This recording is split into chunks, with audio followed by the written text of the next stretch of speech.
Can you tell me what's happened in the last 200 years? Holy you're an actual vault dweller. I am. I thought all you dipshits were dead. I'm gonna put a spin on if you had to live in a vault, because I'm sure you've been asked that question a couple times. If the two of you, as in real you, had to be a vault dweller, I wanna know what your greatest asset is, how you'd contribute to the community, but then I wanna know your greatest weakness, the thing that would just make you a plain old stinky member of the vault. What would make you a good member of the vault?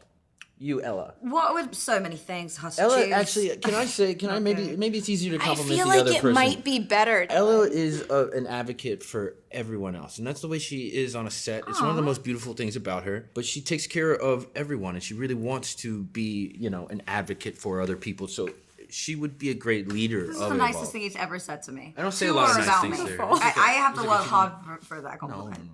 That's very sweet, thank you. She would do good. Oh gosh, now I gotta think of a really good one about you. This is why I should have gone first. It better be Aaron's just so really tough. Good. He's so tough. That's and right. Cool. That's right. That's right. Oh God, the pressure's really on. Hey, I would be ready for the Raiders.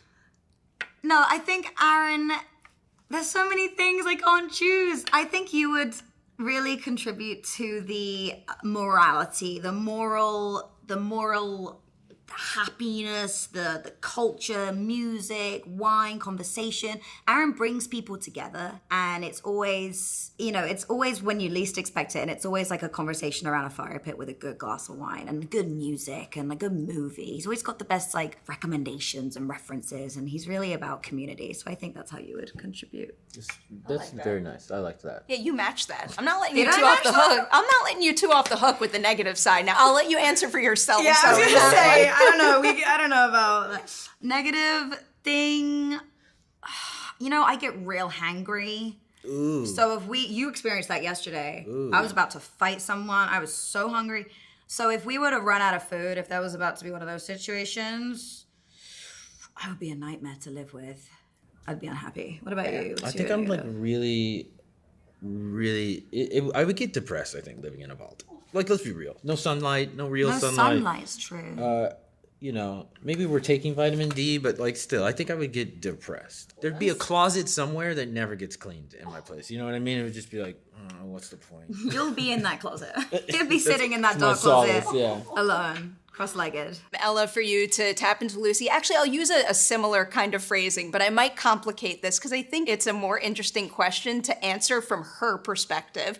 When she steps out into the wasteland, what do you think she thinks her greatest strength is and also fears her greatest weaknesses?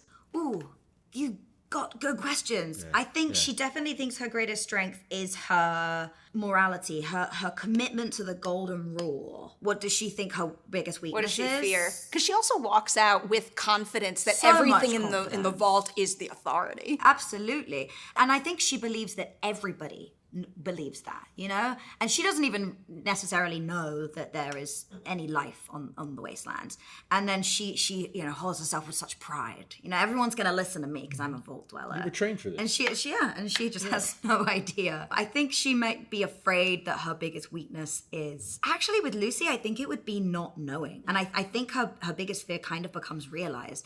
I think her biggest fear is everyone knowing something that she doesn't know, not being prepared. Because vault dwellers love to be prepared, and especially Lucy. Oh, that makes all the sense in the world. Right. I want to jump from there to tapping into the tone of the show, because I've watched 4 episodes now. There are so many instances where your balance of comedy and just respecting the dire nature of this situation is pitch perfect. Thank you. Is there a particular scene where you found that balance most difficult to hit?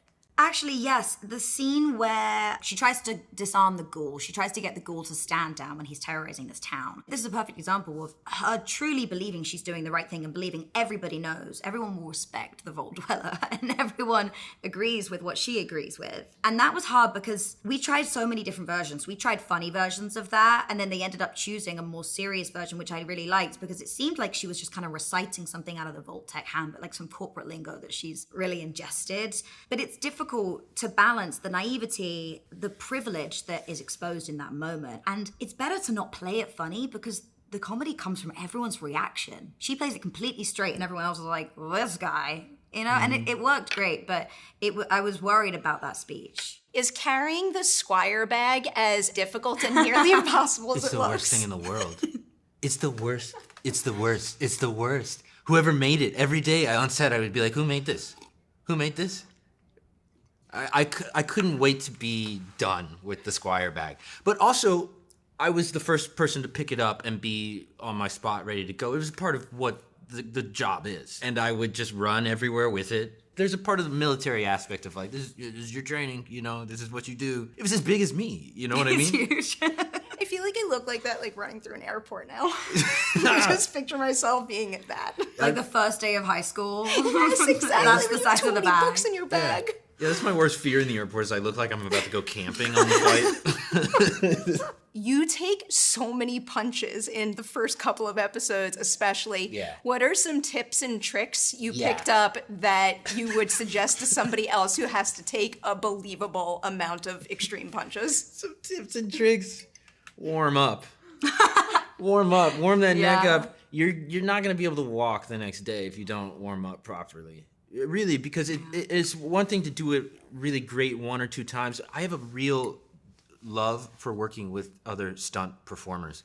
I feel like I can trust them to make a little bit of contact with me, not hurt me, and if it looks real and feels real to us, it'll be real going into the camera.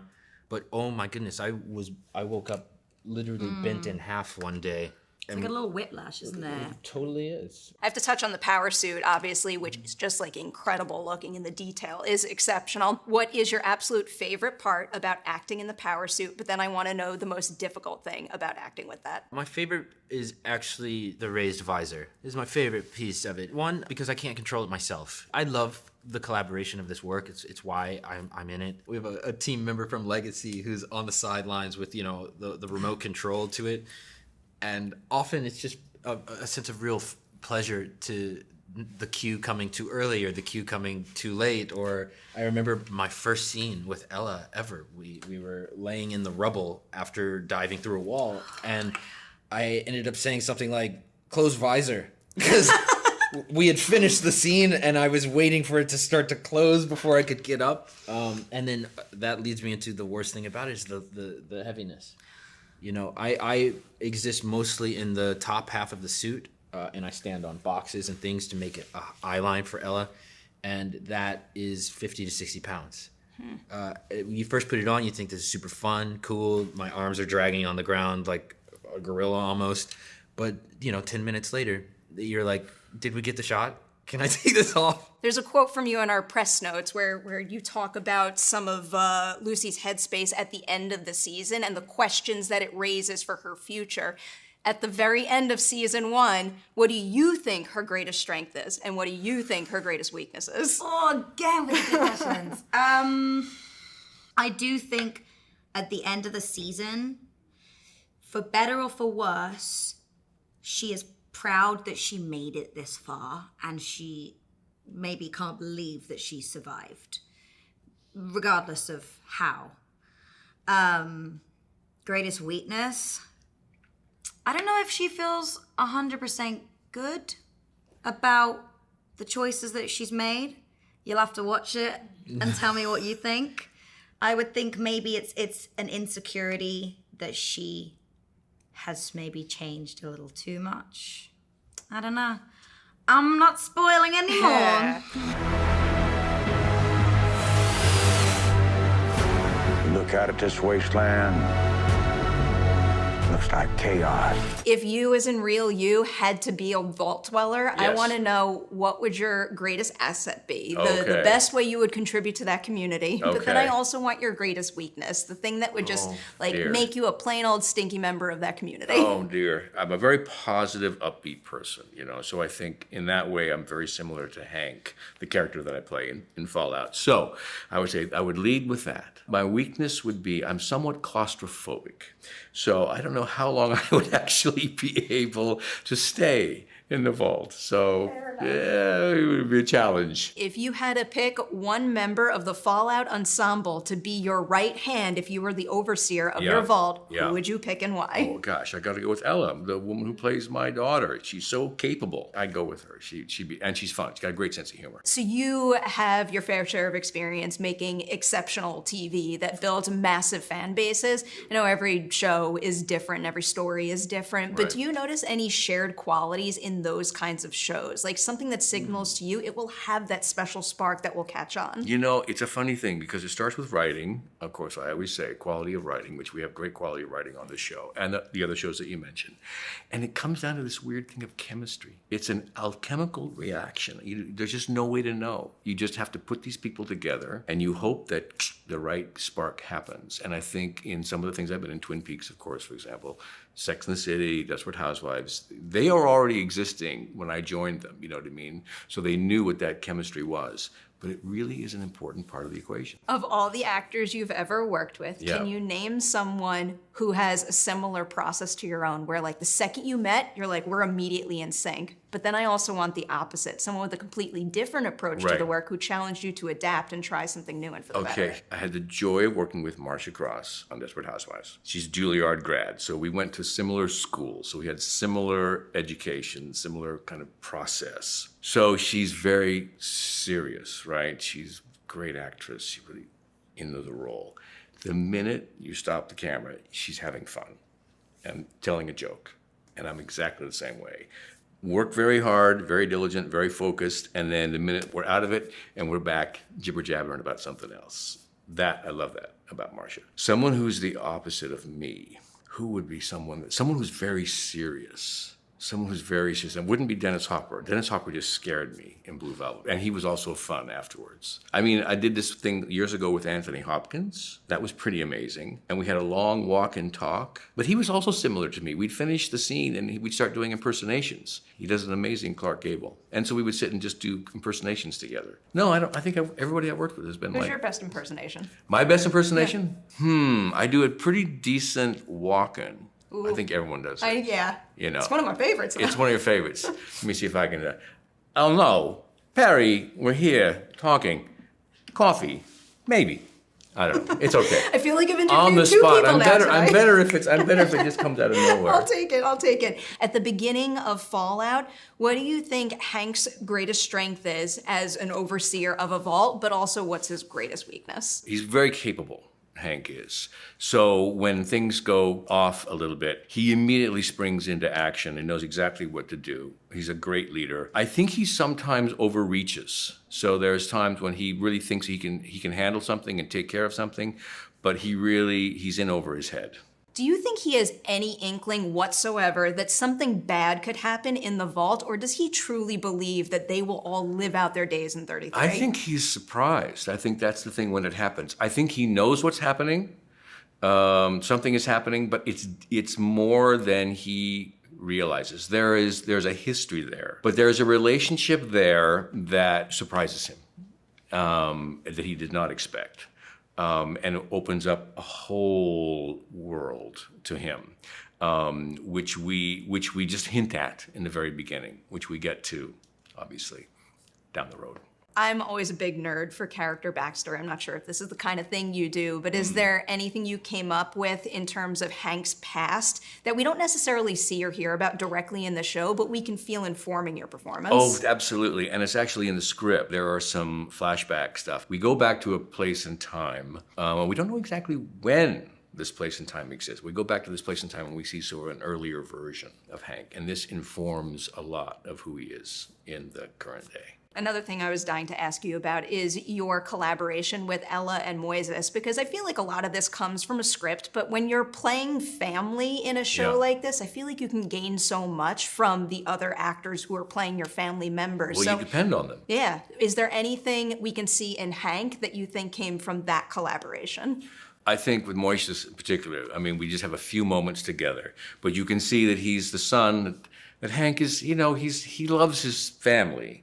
But there are certain things about his son that really bug him. And you can see that in just a few of the exchanges that we have. So the challenge of this was to create a relationship that the audience could understand kind of a shorthand that I had with both Ella and Moises, just in brief little vignettes, but that enough that you get it and you understand kind of what the expectations are. And I think we accomplished it. It's tough. This show features some pretty incredible sets. Is there anything in particular you saw on the Fallout set that made you go like, I can't believe this is what it takes to make it look like that on screen? Yeah. I mean, it was reminiscent of, you remember the first Alien? Oh, and yeah. You went on that ship. To that point, all spaceships, all spacecraft were pristine and beautiful and shiny. Suddenly, we're in an environment that's completely the opposite of that. This is a working ship full of rust and dings and all this, and this is what we have in our world. They took these giant, and this is practical, by the way. This actually worked, this giant door. They sand it, they make it look rusty, they make it look real. It's all believable. So you feel like you're in this environment that's been around for hundreds of years, still works, but has gotten the patina. And they work really hard to get that. And I said, this is some detail that is kind of out of this world. The detail on these sets is also incredible. Is there anything that you noticed and appreciated in the vault set that might be small, maybe people won't notice it, but you hope people pick up on it maybe on a second watch? One thing that we had, the Pip-Boys that we used, it wasn't part of the set, but it was part of the props and stuff. The detail on those and the way they worked and operated were pretty impressive, I thought. That was pretty cool.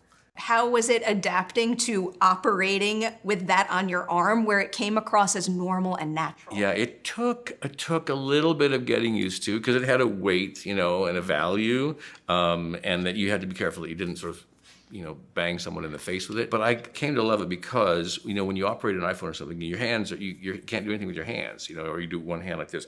This, you have both hands free. You're just doing like this and you can still hold your coffee cup in this hand. See, I could be doing my Pip-Boy like this, and I'd be like, okay, and now I can have a sip of coffee, see? Don't have to put it down. If that's the wave of the future, I'll take that versus them like being implanted in our brains or something. Right. I'm sold. That's the alternative. People are going to come after you. Ain't much stage cleanup here, Volty.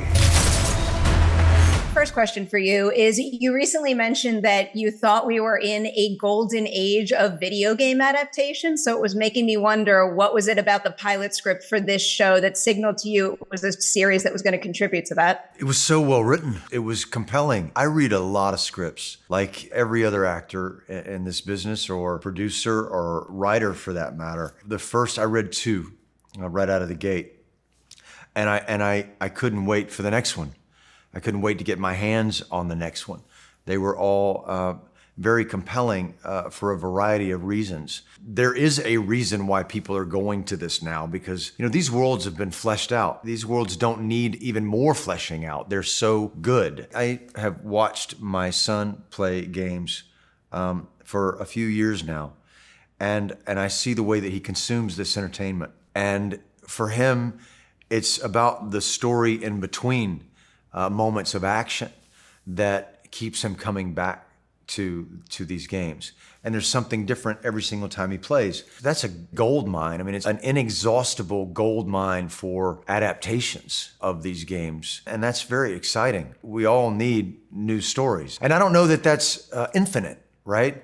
But we seem to keep making them, and our burn rate has been reduced because not as much content is going to be made, going forward. So we'll see. This is a good resource for them. Oh, absolutely. And I hope the content we do get going forward is of this quality, and I mean it sincerely. So I could talk about special effects makeup all day long. So obviously I want to hear a little bit about the ghoul makeup test process.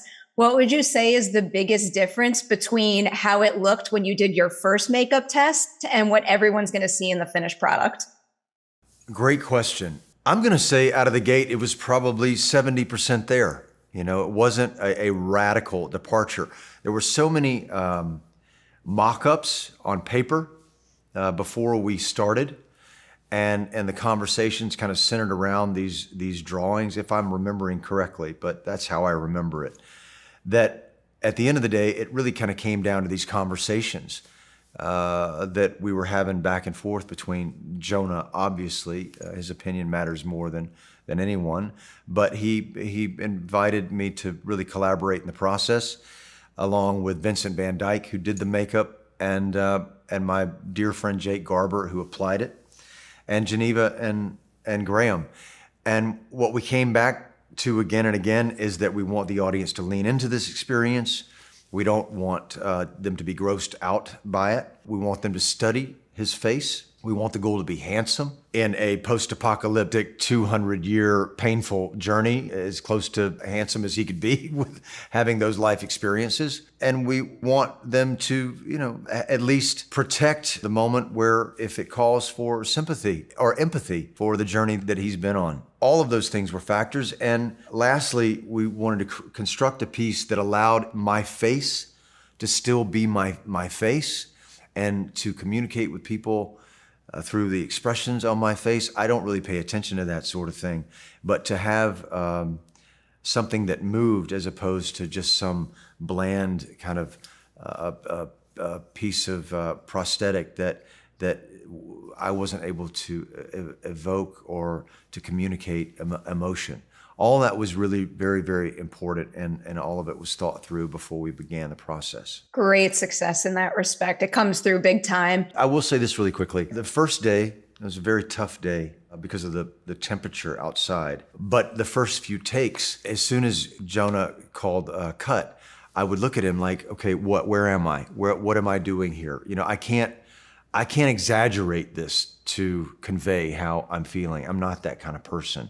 It's happening inside of me. I know it's real for me. Are you feeling it?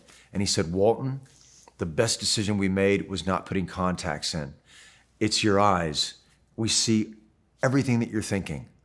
And once I was assured of that, reassured of that, then the rest of it, was, I'd never thought about it again. Highly effective choice right there. What about figuring out how he walks and talks? Is there any specific classic Western inspiration you had, or just any trial and error in terms of getting that to such a pitch perfect extent? I watched a lot of film. A lot of these movies, you've seen them, I've seen them a dozen times. From The Good, the Bad, and the Ugly to A Fistful of Dollars to A Few Dollars More. Once Upon a Time in the West, Henry Fonda, his performance in that was so stoic and so effortless and without a lot of movement. He really barely moved at all. If you combine that with what Paul Newman did in Butch Cassidy and the Sundance Kid, with this movement and this charisma and this ability to improv a conversation and to be loquacious when he needs to be and to disarm people, with stories, that was something else that I put in there. And then there was, Cooper Howard, and well, how do these two people kind of relate? And watching Alan Ladd and Shane, watching James Arness, I watched 40, 50 episodes of Gunsmoke. Watching Burt Reynolds in those episodes of Gunsmoke, it was a lot. I did a lot. As far as the walk and everything else, those things are not premeditated to me. They're not choices that I consciously make. Do you know what I mean? I don't try on 4 or 5 different voices. I'm not that person. What I do is what I try to do anyway, is not control the flow of water, meaning that you put the makeup on, you look at it and you think about it, and it's just there. It's either there or it's not there. And I have never had an experience in my life where it hasn't been there. So to me, it's alchemy.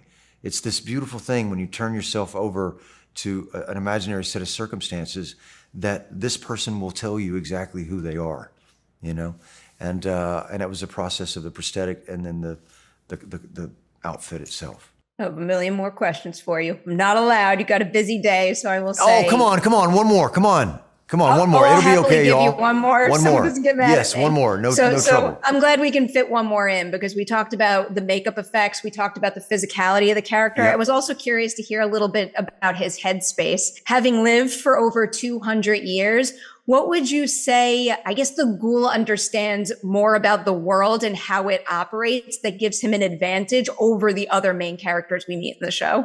Absolutely. Let's take this. What happens in the beginning of the first episode of the show, the first 7 minutes, that's how long it is, 7 minutes. I realized pretty early on that I was the one experiencing this catastrophic event for humanity. It's not through multiple perspectives, it's just through mine. And that's a big responsibility. Whenever you believe that, you're carrying a lot on your shoulders with having that experience. But it was a privilege, really. to have that. And then what happens on day one? What happens that afternoon? What happens on day two? What happens a week later? What do you see?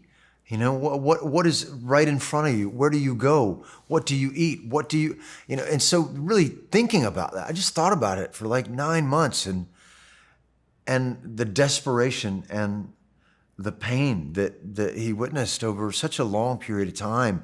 And why the f is he still alive, man? I mean, really, what's motivating him? And I've answered that for myself, and I think the show will answer that as it goes forward. Everyone wants to save the world. They just disagree on how. My first question for you comes from our press notes, because you joke that you didn't write movies for 2 years because of Fallout 3. I feel like some might look at that and be like, that's a distraction, but you never know what can influence you as an artist. So is there anything about those 2 years of playing Fallout that you think influenced you for the better as a film and television creator? Yeah, there was a moment, the late 2000s were really, it's kind of an incredible thing to be in the generation in which we got to see video games from the very beginning. Like Chris and I had a Pong set when we were kids, in my grandmother's house in Florida. And so you go from Pong to Fallout, and every step in between to watch this art form really come into its own. I think in the late 2000s was the moment where, as often as not, in any given year, if someone asked me what movie or show did I like the most that year, as often as not, the answer for me would be a game. When you look at these experiences, Fallout 3 being a really pivotal one for me, but there are other ones out there. The storytelling, look, I love movies and television, but occasionally that storytelling can kind of get a little staid. You know, every art form kind of comes into a place where it gets a bit safe. And I think at various moments, films and TV have gotten a little safe, a little staid, a little establishment.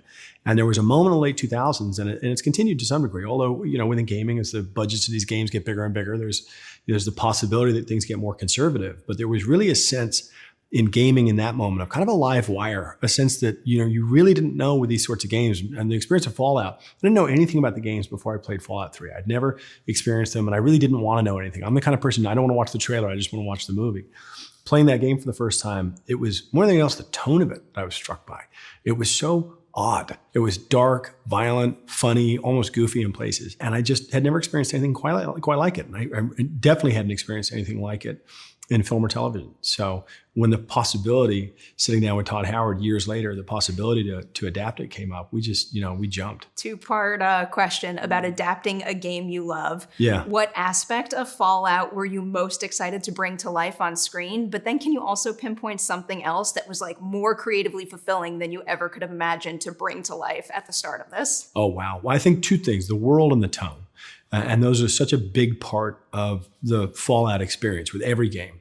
The world, the environment, and in every game it's a different one, right? It's a different stop on the I would say the world tour. It's all North America, but every game is a different city, several of which I've lived in, and it's always fascinating to kind of explore what they look like after the fact. But it's not quite our world, and that's where the tone comes in. It's this bizarro America, this America that never has a moment of national self-reflection, never has a Vietnam, never has a Watergate, and continues on for another century in this kind of blustery Eisenhower mode of nuclear-powered toasters, and there's a certain amount of satire and social comment that goes into these games that I never quite experienced in that sort of rich mixture of futurism, but retrofuturism.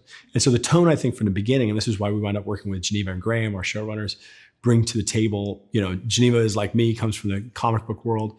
And Graham comes from comedy. And it was bringing those two tones together that I think was one of the most exciting, but also nerve-wracking parts of the adaptation. I love seeing that successful combo just like jump off the screen in this show. Thank you. I always love highlighting how one can adapt something that so many people love in different ways. So another two-parter, but Sure. First with that, can you pinpoint something from the games that you knew that was like, it was so important to adapt that faithfully just because of how important it was to the fan base? I think with these things, you don't want to look down too much. You want to be guided by your own love. One of the amazing things about these games that is both exciting in terms of adaptation, but also frightening is the sheer openness of the games means that your experience of playing the games can be very, very different Unlike a lot of games that are kind of more on rails, I think of some games as kind of movies with playable bits. And these are some terrific games, but it's a different mold of storytelling.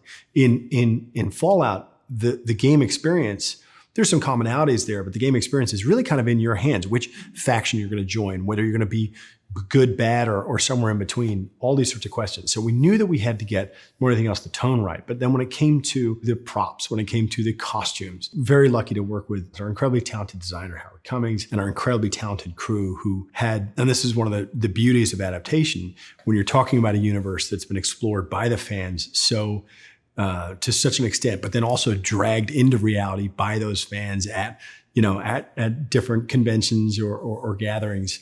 You have a little bit of a head start in terms of figuring out how you're going to make these things and how you're going to bring them to life. Is there any particular detail that's super important to you that you hope people catch in your show? Oof. There's a lot of detail in there. I think more than anything else, it was a really kind of a delicious experience to have Todd Howard, with whom this whole escapade started. We sat down to have lunch. I'd long admired his work, and I guess vice versa, and walked away from that one lunch saying, okay, we're going to do this. Having Todd come to visit our sets here in New York and walking through, these have to be some of those beautiful sets on any project I've ever worked on.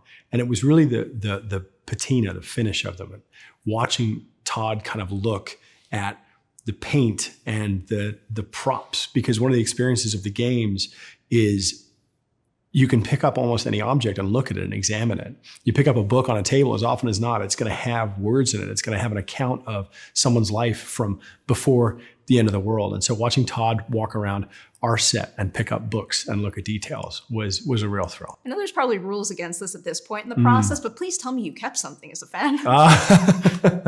No comment. I'll go back to the other half of my question about adapting something with such a big fan base. Can you give me like the opposite example of that? Something where you had to change it in order for that element from the game to suit the television medium? Fantastic. Yeah, no, absolutely. Great question. And I think for us, the biggest challenge was, okay, if games are, and I think in the early days of adaptation, any adaptation, but with video games in particular, people got stuck on the grammar. Right? They think, okay, what makes a video game a video game? And they would, as often as not, you'd see these movies where they sort of shot in the first person, which doesn't work for movies. And by the way, not all games are first person. So you'd get stuck on the grammar. For us, we had the advantage of seeing how that didn't work necessarily, and that was fairly straightforward. Where we had a challenge was the moral ambiguity of the games, right? The ways in which you have these branching choices in every interaction you have with every non-player character, with every other character you're interacting with. You get to be virtuous, you get to be an asshole, you get to be somewhere in between. And of course, with an adaptation, with a live action, you don't get to make those choices. And so Geneva and Graham's decision to make this an ensemble show, really, we talked a lot about the good, the bad, and the ugly, the great Westerns and the great TV series in which you're coming at it from three different points of view. So you have Ella's character, Aaron's character, and Walton's character, and they all represent different stations along that moral spectrum. They do, but you also have little moments with each of them where you see those wheels in their heads. Absolutely. So in particular, Ella has a couple of shots where it's completely silent, but you can look in her eyes and she's weighing options there. Yes, I love it. Absolutely. I wanted to touch on the journey of going from Westworld to this, because there are some similarities. The adaptation element, the world building in both are exceptional. What are some lessons learned making 4 seasons of Westworld that we can see you applying in Fallout and, maybe even making the show even stronger for it? The lessons from the beginning were work with the best cast and crew you can.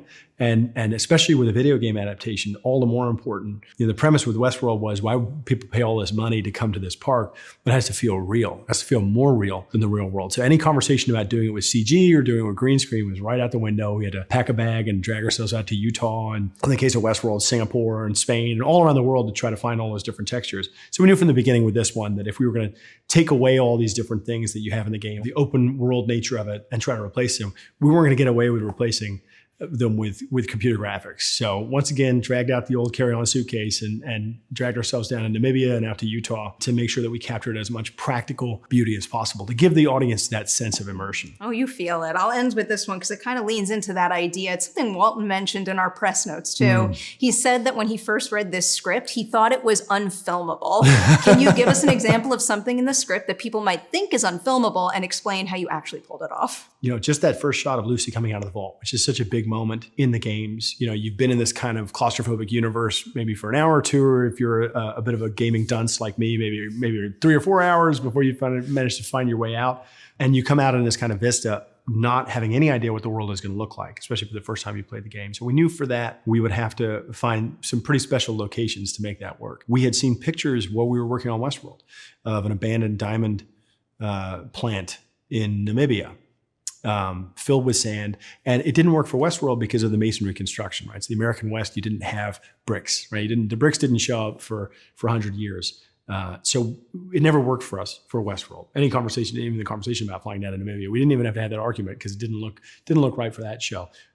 Leaving my lunch with Todd, where we kind of had a handshake deal to figure this out, I said, okay, we don't have a cast yet, we don't have a story yet, but I know I've got one location. And we took ourselves down to Namibia, and I was unprepared, having looked at the pictures for all those years, daydreamed about it. We actually got down there, stood out, looking out over it. And there was an early conversation about exactly where we wanted to set the game, because that's such a big part of, or set the series rather, such a big part of the question of the games is where each, the biggest question people ask me when they know that I know Todd is, where's the next game? Where's Fallout 5 going to be set? Standing there looking at Elizabeth Bay in the Skeleton Coast in Namibia and realizing to our great good fortune that in addition to looking incredible, when you look at that shot, there's a drone shot where Lucy has just walked out of the vault. 95% of what's in that shot is real. The only thing we really added is the abandoned Ferris wheel, because we managed to find this incredible part of Namibia that looks almost exactly like Santa Monica Harbor. It's just one of those things that we were shooting there the first day and someone walked over to me and said, no one's ever shot here before, which is an unusual experience for a filmmaker. If you insist on staying, then you will have to adapt.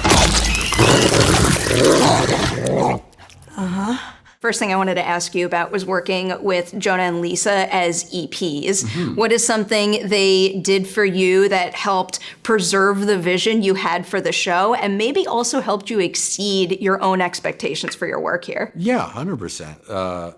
I've written a lot of shows at various budgets and all that stuff. This is definitely the biggest undertaking I've ever been a part of creatively.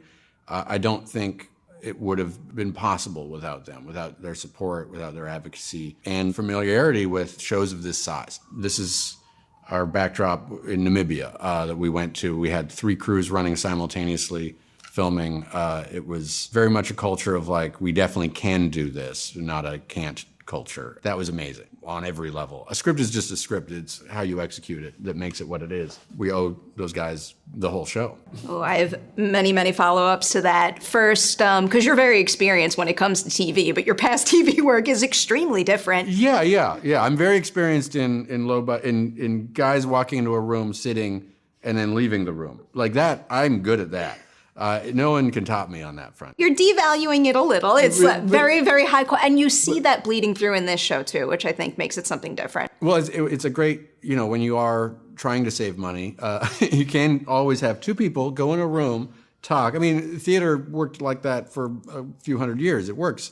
But you want a little more sometimes when you're doing a show about the apocalypse. Just a little bit. We got to do that. That was really, to me, very exciting. Of all your past shows, which experience did you find coming in handy most making Fallout? I was only on the last season of The Office, which felt like, I was saying earlier, arriving to the final days of the Vietnam War, where they're pushing the helicopters into the ocean, and you're sort of like, what the heck? It was a lot. In terms of like, the overwhelmingness of it all. I remember I was on set there. I needed to get a page printed, and someone, PA ran out, bought a printer, printed the page, and then threw the printer out. It was like that kind of an energy of like, throw everything at it.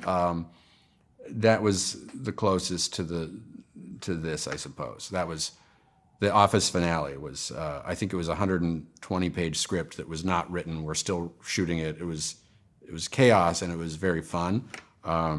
But that kind of prepares you for almost anything. All right, now a two-parter about the big and small of it all, because again, first like big, like epic world-building show for you. What is something? Well, I would call Baskets a epic world-building Okay, show. I'll take that. What is something you saw done on this set that made you go, I can't believe this is what it takes to make it look like that on screen? But there was a moment, the power armor, I did always expect to be CG, and Jonah was like, no, we're going to do it for real. And I was like, okay, because I'm a bit of a cynic. Low-budget TV feeds your cynic a little bit. And then voila, we had a real power armor on set. Not only that, when it came time for the power armor to fly, as shown in a clip, we see it landing, that was a blend of CG and a real guy in a jetpack flying. You've seen the videos of those guys. We had one of those guys wearing half a power armor suit to get the light reflections just right. Yeah, that's a bit of a surreal moment where you're like, it's happening and you're kind of like, what have I gotten myself into? Everyone's fine though. Everyone, no one got hurt. That's the most amazing thing. That actually really is an amazing thing that people did not get hurt making the show. Stunt teams need more credit than they get always. Literally yes. always. Our stunt teams were incredible. We would have, we'd have crazy ass and like, we also would like to try this other thing. And you're like, let's do it. They're amazing. Every department was so just the greatest. So many great people. To flip that idea around a little, is there any low-budget TV making technique you've used that you were able to apply to Fallout, where it wasn't about necessarily going like big and with lots of like cool techniques and technology, but a low-budget format actually served the material well? Yeah, there was a moment in episode 7, which I can't necessarily talk about, but that was like we had this whole thing planned and the sun was going down. And there's moments where the bag of tricks from comedy can be useful, where instead of having people be awesome, why not have them be dumb? And that is charming too in its own way. And we have a few moments like that peppered throughout the show for sure. Take that. I have something to look forward to. Now I'm going to be looking out for that in episode 7. I love hearing about how things can evolve along the way. Yeah. So of all the characters you have in this show, who do you think changed most from draft 1 to what everyone will see in the finished season? Chet, strangely enough. Chet was Vault Dweller number 3 at some point, and then suddenly Vault Dweller number 3 needed a name, and Vault Dweller number 3 became oddly one of our favorite characters, just because of what Dave Register brought to it and how he kind of embodies the world of Fallout, a guy with Brill Cream and the post-apocalyptic America.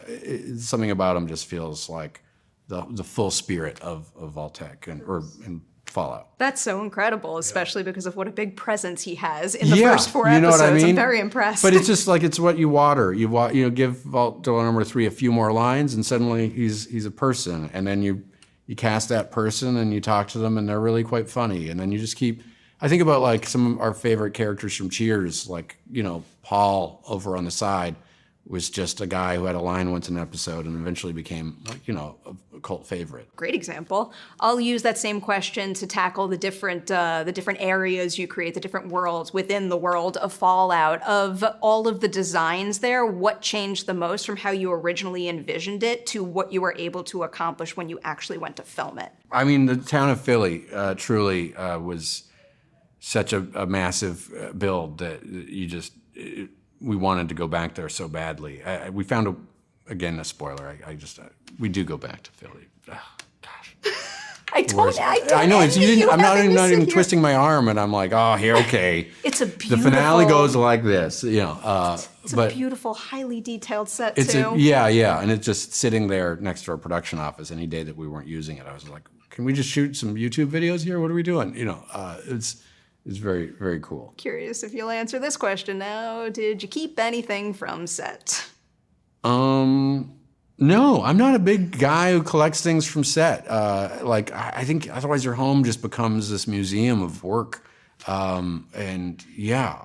really, I'm not a hourder in that regard. Okay, that's what the fans are for, though. Yeah. We hoard things for you. Yeah. I think if I were to do it, my home would be a mess. It is a mess, but but it's my mess at least. I am living proof that that does happen if you start collecting things. It's bottomless, yeah. I imagine when you pitch a show like this, you pitch a full series arc. So are there any lessons learned from making season 1 that you think will impact the series arc you created from the start? This is my first time, I think, doing 8 episodes, and the difference between 8 episodes and 10 episodes is significant. Because there's always a couple, with the 10 episode order, there's always a what you call filler, but sometimes filler is your favorite. Yeah, the show really moves, but maybe it wants to, and maybe that's the right thing. All right, so no lessons learned. Okay. How about that? I'll take that. I feel like you're on guard now. No, I'm realizing I'm incapable of learning, but yeah.